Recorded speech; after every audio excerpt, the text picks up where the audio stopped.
అందరూ ఎలా ఉన్నారు? నేను కోకోమిలన్ వెళ్ళినా అని చెప్పిన కదా, ఇక్కడైతే చాలా మంచి మంచి టాయ్స్ ఉండే.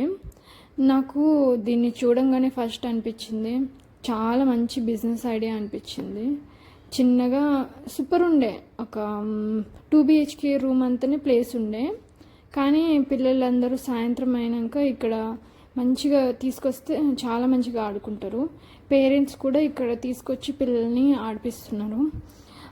కొంచెం వాళ్ళకి మైండ్ డిఫరెంట్గా ఆడుకోవడానికి కొంచెం డిఫరెంట్ ప్లేస్ అని అనిపిస్తుంది వాళ్ళకి. మంచి మంచి టాయ్స్ అయితే ఉండే. ఆయన అయితే ఫుల్ ఎంజాయ్ చేసింది, అన్నీ ఎక్స్ప్లోర్ చేసింది. పిల్లలకి ఇలా వీక్లీ వన్స్ బయటికి తీసుకెళ్తే వాళ్ళకు కూడా కొంచెం చేంజ్ ఉన్నట్టు ఉంటుంది. Thank you for watching this video.